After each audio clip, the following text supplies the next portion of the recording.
Skupaj je naslov fotografske razstave, ki je te dni na ogled v Medvoški knjižnici.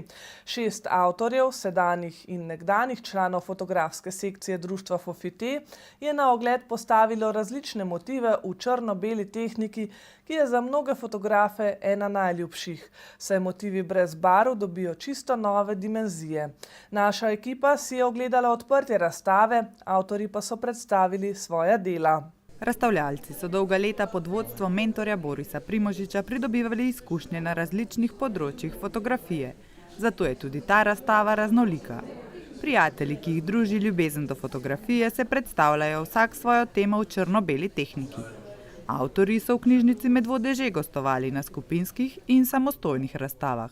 Ideja je bila taka, da se z manj fotografijam predstav vsak, to se pravi 3 fotografije vsak dan naredi, v črno-beli tehniki, svojo zamisel, zato ker vsa leta smo nekako skupaj delali, smo imeli teme recimo les, železo ali pa Medvoška polja, Medvoški kozolci, hribi pa tak. Veliko smo Medvode obdelovali, pa smo rekli, bi pa enkrat še črno-belo tako naredili. Vsak ne nekaj svojega naredi, pač ne se pokaže s svojim stvarmi.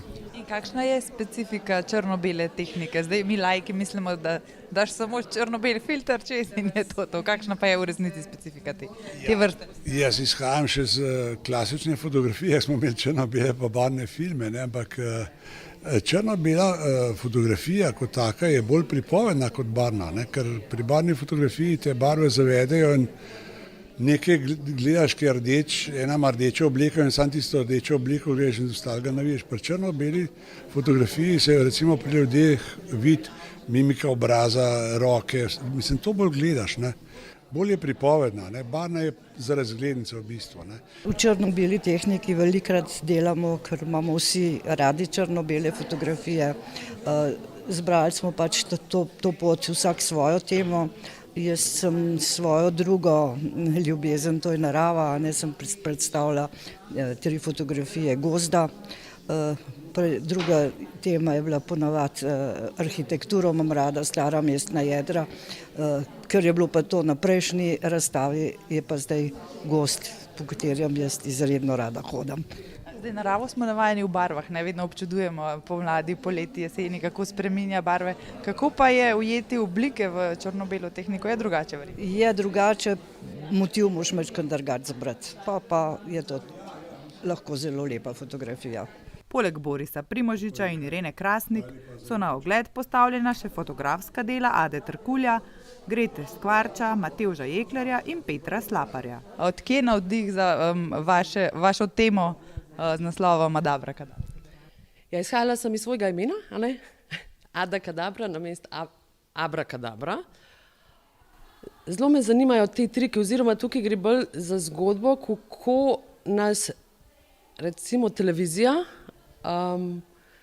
z raznimi triki pripravi do tega, da bi nekaj verjeli, v resnici nas pa pač manipulirajo. Tako da prva slika je prvi trik, ki se mogoče zgodi, mogoče ne. Drugi trik, ki se tudi ne zgodi. Tretja fotografija gre pa za to, da v bistvu nekdo upravlja z nami, oziroma tukaj v tem primeru z lutko, ne. Ampak mi tega ne vidimo, ker pač vse je v nekakšnih trikih. Je bil pa večer prav poseben tudi zaradi napovedi slovesa dolgoletnega mentorja Borisa Primožiča, ki je napovedal, da bo vodenje sekcije predal v mlajše roke. Ja, jaz sem že kar dolg časa, že v prejšnjem kudu Medvode sem bil, počas me, kako bi rekel, dosti imam tega, pa tudi ljudi premalo, ne. Članov je premalo, mladi ne grejo not, ko imajo telefone, to jih ne zanima. Jaz sem hotel celo klasiko nazaj uvesti, pa tega še ni tle pri nas toliko v tujini je ogromen. Tako da naj kakšen mlad prevzame to, kajti težko je meni slediti, kaj bi tam mladi radi, ne. Če jih pa vprašaš, kaj pa bi, ne, pa ne vejo, ali se pa ne znajo odločiti, ne vem, no.